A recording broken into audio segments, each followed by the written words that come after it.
आप सभी को राधे राधे। आज 17 सितंबर और 17 सितंबर 2020 के नेशनल इंटरनेशनल करंट अफेयर। प्यारे बच्चों, हम लोग इस पर्टिकुलर वीडियो में पढ़ने वाले होंगे, तो आइए जान लेते हैं हम लोग हमारे आज के करंट अफेयर। स्टार्ट करते हैं हम लोग हमारी वीडियो को।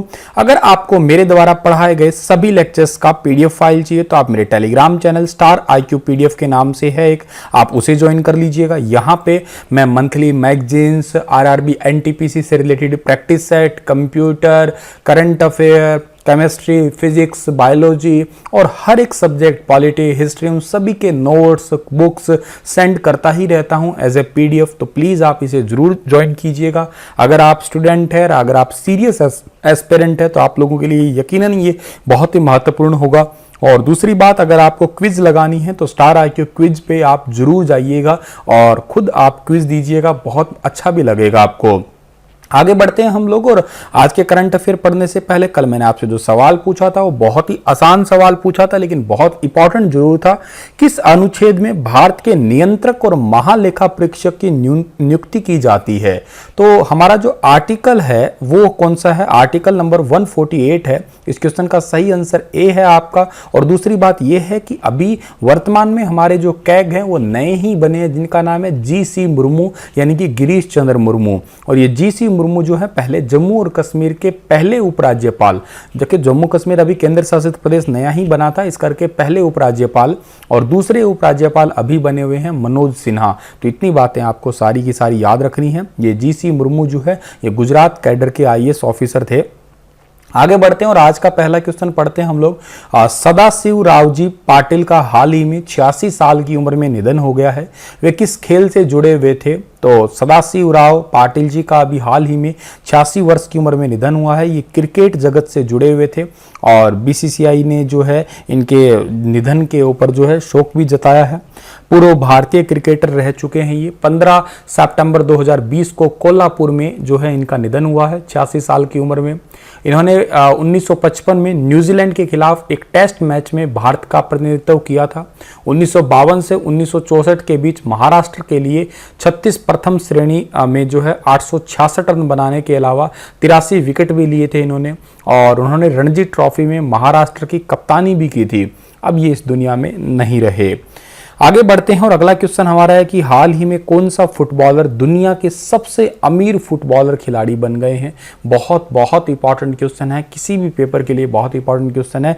दुनिया के सबसे अमीर फुटबॉलर खिलाड़ी बने हैं जिनका नाम है लियोनेल मेसी। ठीक है, बी ऑप्शन जो है इस क्वेश्चन का हमारा बिल्कुल ठीक है। Recently which footballer has become the richest football player in the world? तो इसका आंसर क्या रहेगा आपका? लियोनेल मेसी, जो कि आपको फोटो में दिखाई दे रहे हैं।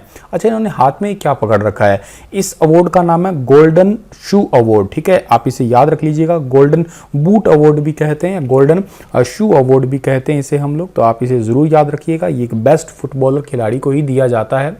अच्छा, इनके कितने रुपए सर इनकी कमाई है, या मतलब फोर्ब्स मैगजीन के अंदर बात करें तो इनकी टोटल लिस्ट में कितने नंबर कमाई पे आए हैं, ये टोटल कितना पैसा है इनके पास में?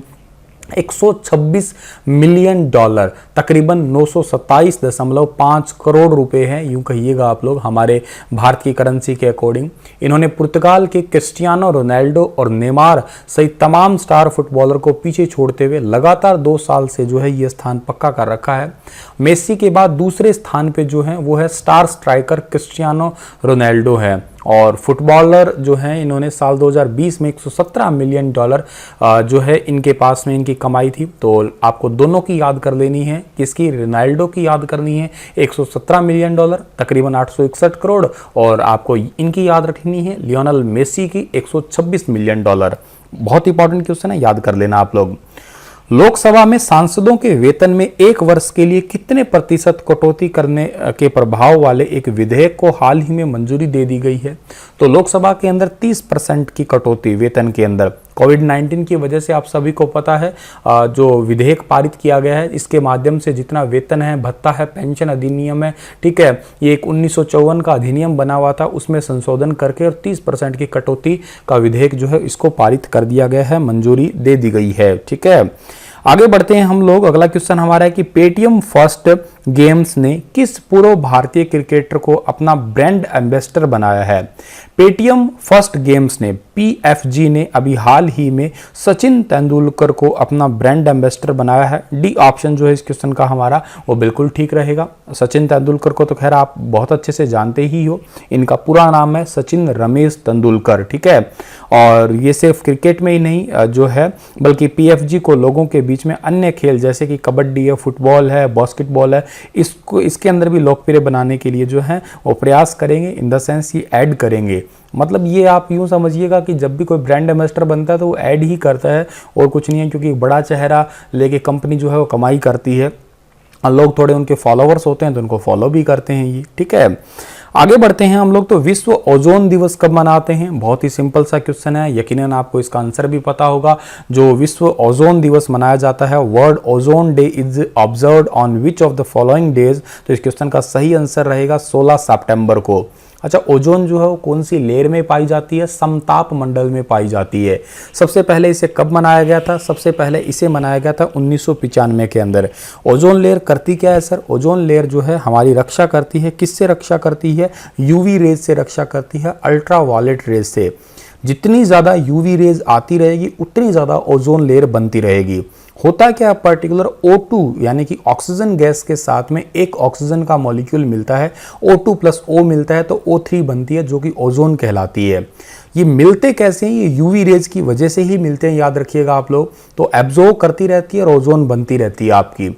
एक क्वेश्चन पेपर में आए कि ओजोन बनती कैसे, तो आंसर आपका यही रहेगा यूवी रेज की वजह से। लेकिन ये ऑप्शन ना हो तो कह सकते हो आप लोग सोलर एनर्जी की वजह से बनती है ये। ओजोन गैस की स्मेल बड़ी जो आपकी जो होती है प्लीजेंट सी स्मेल होती है। इसका मतलब थोड़ा सा यूं कि बदबूदार सी होती है या ना ही मन भावक टाइप से, जैसे या तो सड़े हुए अंडे जैसी, सड़ी हुई मछली जैसी, इस टाइप से इसमें गंध आती है। और 1995 में इसे सबसे पहली बार मनाया गया था। ये तो आपको खैर अच्छे से आता ही है या पता ही है। अगला क्वेश्चन हमारा है कि कोविड-19 के खिलाफ लड़ने वाले स्वास्थ्य कर्मचारियों के लिए प्रधानमंत्री गरीब कल्याण पैकेज बीमा योजना को अगले कितने महीने के लिए बढ़ा दिया गया है? तो प्रधानमंत्री बीमा जो गरीब कल्याण बीमा योजना है इसको अगले 6 महीने के लिए बढ़ा दिया गया है, ठीक है। इस क्वेश्चन का बी ऑप्शन जो है वो आपका बिल्कुल ठीक रहेगा। कोविड कल्याण पैकेज 30 मार्च को 90 दिनों की अवधि के लिए स्टार्टिंग में से जो है वो घोषित किया गया था। इसका मतलब ये है कि जितने भी स्वास्थ्य कार्यकर्ता है यानी कि जो फ्रंटलाइन हेल्थ वर्कर्स है उन सभी के लिए 50 लाख रुपए तक का बीमा कवर होगा इसके अंदर, अगर उनका इलाज के दौरान या काम करते दौरान जो है मृत्यु हो जाती है। और कोविड-19 रोगियों के सीधे संपर्क और देखभाल में रहना पड़ सकता है तथा उन्हें संक्रमित होने का भी जोखिम बना रहता है। इसी वजह से ही ये वाला बीमा पैकेज लॉन्च किया गया था और अब इसकी अवधि जो है वो 6 महीने के लिए आगे और बढ़ा दी गई है। ये बात भी आपको याद करनी है। निदेशक यानी कि MD managing director Aditya Puri को यूरोमनी अवार्ड्स ऑफ एक्सीलेंस द्वारा लाइफ टाइम अचीवमेंट अवार्ड 2020 से सम्मानित किया गया है। तो ये सम्मानित किया गया है एचडीएफसी बैंक के जो प्रबंध निदेशक रह चुके हैं जिनका नाम है आदित्य पुरी। इन्होंने बैंकिंग क्षेत्र को एनहांस करने में बहुत ज़्यादा योगदान दिया था और यह अवार्ड भी उसी व्यक्ति को दिया जाता है जो बैंकिंग के एरिया के अंदर जो एनहांस करता है या किसी क्षेत्र के अंदर जो है बैंकिंग को एनहांस करता है, उसी व्यक्ति को यह अवार्ड दिया जाता है। यह अपनी तरह का पहला ही अवार्ड है जो कि साल 1992 के अंदर शुरू किया गया था, ठीक है। सर्वश्रेष्ठ बैंक या बैंकर्स को ही अवार्ड दिया जाता है। और अगर मैं बात करूं एचडीएफसी बैंक तो इसका हेडक्वार्टर कहां पे है? मुंबई के अंदर है। और उसकी स्थापना कब हुई थी? अगस्त 1994 को इसकी स्थापना हुई थी। वर्तमान में एचडीएफसी बैंक के सीईओ का पदभार कौन संभाल रहे हैं, आप बता सकते हैं तो बताइएगा। हाल ही में पीत सागर में तैनात पोत से एक रॉकेट के जरिए कितने सैटेलाइट लॉन्च किए गए हैं? तो पीत सागर में तैनात एक पोत के जरिए रॉकेट से जो है सैटेलाइट लॉन्च किए गए हैं। अभी हाल ही के अंदर 9 सैटेलाइट लॉन्च किए गए हैं और चीन ने किए हैं ये, ठीक है। एक रॉकेट के जरिए 9 सैटेलाइट लॉन्च किए हैं। इन सभी सैटेलाइट को सफलतापूर्वक धरती की कक्षा में स्थापित कर दिया गया है और लॉन्ग मार्च 11 HY2 रॉकेट को जो है से इन्हें लॉन्च किया गया है, ठीक है। करेंगे क्या सर? ये इनका काम ये होगा कि हमारी धरती की निगरानी करेंगे, हमारी एग्रीकल्चर के बारे में जो है जानकारी मिलेगी, सटीक जानकारियाँ मिलेगी, धरती के ऊपर वन कितने हैं उसकी सटीक जानकारी मिलेगी, ज़मीन के जो आपकी जो क्या कहिएगा स्थलीय पृष्ठभूमि है या जल वाली भूमि है उन सभी के बारे में जानकारियाँ मिलेगी, पर्यावरण की संरक्षण की जानकारियाँ मिलेगी। इसके लिए ये रिमोट सेंसिंग सेवा जो है ये मुहैया करवाएंगे सारे के सारे सैटेलाइट। अगर मैं बात करूं चाइना की, तो चाइना की कैपिटल बीजिंग है, चाइना की करेंसी रिनमिनबे है और सी जिनपिंग यहाँ के राष्ट्रपति है। भारत और चीन के बीच की लाइन को मैकमोहन लाइन कहते हैं हम लोग। ई संजीवनी एप्लीकेशन सितंबर 2020 तक नाम से जो है एक टेलीमेडिसिन सेवा कितने राज्यों में शुरू की गई है?